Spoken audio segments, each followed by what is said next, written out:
Everyone, welcome to doctor లోషాస్ channel. నేను మీ డాక్టర్ లోష్పావని చిత్రాడ. అందరికీ తెలుసు ఇంప్లాంట్ ట్రీట్మెంట్ చేయించుకోవడం వల్ల ఎన్ని బెనిఫిట్స్ ఉన్నాయి అని.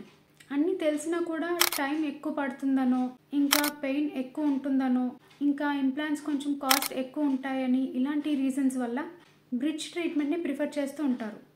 సో ఈ ఇంప్లాంట్ ట్రీట్మెంట్ మీద ఉండే కొన్ని డౌట్స్ని ఈరోజు ఈ వీడియోలో నేను క్లియర్ చేస్తాను. ఫస్ట్ది ఏంటి అంటే టైం.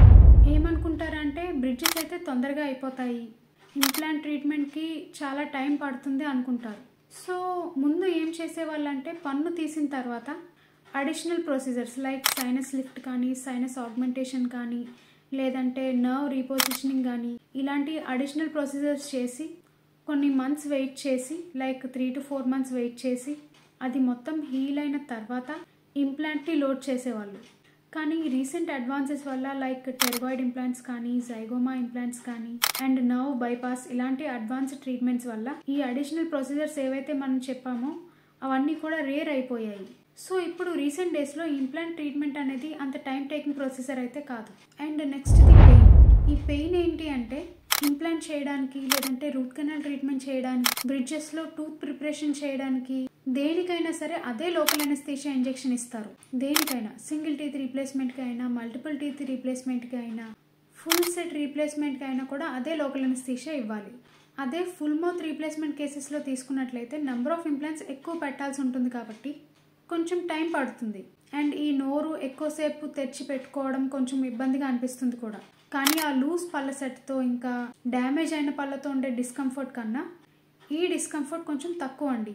అండ్ ఇంకొకటి ప్రాపర్ స్టెరిలైజేషన్, మంచి ప్రోటోకాల్, ప్రాపర్ ప్లానింగ్తో మీ డెంటిస్ట్ చేసిన ట్రీట్మెంట్, అండ్ ఇవే కాకుండా మీ పోస్ట్ ఆపరేటివ్ కేర్ ఏదైతే ఉంటుందో ఇవన్నీ కూడా కరెక్ట్గా ఫాలో అయితే మీకు ఉండే ఇబ్బందిని చాలా వరకు తగ్గించుకోవచ్చు. అండ్ థర్డ్ ఫ్యాక్టర్ ఏంటి అంటే ఫ్రాంక్లీ స్పీకింగ్ ఇంప్లాంట్స్కి బ్రిడ్జెస్ కన్నా ప్రైస్ అనేది డబుల్ అవుతుందండి. కానీ బ్రిడ్జెస్లో ఏంటి అంటే పక్క టూత్ని సపోర్ట్ తీసుకుంటాము. ఆ టూత్ కనుక డ్యామేజ్ అయితే, అంటే ఒక్క టూత్ని రీప్లేస్ చేయడానికి పక్కన 2 టూత్ని సపోర్ట్ తీసుకుంటాము. సో మొత్తంగా 3 క్యాప్స్ ఇస్తాము. సో ఒకవేళ పక్క టూత్కి ఏదైనా డ్యామేజ్ అయ్యి అవి తీసేయాల్సి వచ్చింది అనుకోండి, మళ్ళీ పళ్ళు కట్టించుకోవాలి. అంటే అప్పుడు మీరు మొత్తంగా 5 teeth కట్టించుకోవాలి. అలా మీకు మళ్ళీ ఎక్స్పెండిచర్ అవుతుంది. అండ్ ఇంకొక ఇన్స్టెన్స్ ఏంటంటే పళ్ళు డ్యామేజ్ కావడం వల్ల వెనక టూత్ సపోర్ట్ తీసుకోవడానికి టూతే లేదనుకోండి, అప్పుడైతే మీరు ఇంప్లాంట్ పెట్టించుకోవాల్సిందే. సో ముందు ఇనీషియల్గా ఇంప్లాంట్కి కాస్ట్ ఎక్కువైనా కూడా ఇది పర్మనెంట్ సొల్యూషన్. అండ్ ఇంకొకటి నేను చెప్పదలుచుకుంది ఏంటంటే ఇంప్లాంట్ ట్రీట్మెంట్లో ప్రాబ్లమ్స్ అనేవి రావు అని నేను అనట్లేదండి. ఒక్కోసారి ఏమవుతుందంటే ఇంప్లాంట్ అనేది లూజ్ అయిపోవచ్చు. ఒకవేళ ఇంప్లాంట్ అనేది లూజ్ అయిపోయింది అనుకోండి, అది తీయడానికి పెద్దగా ప్రాబ్లం కాదు. లూజ్ అయితే ఇంప్లాంట్ అనేది ఈజీగా వచ్చేస్తుంది.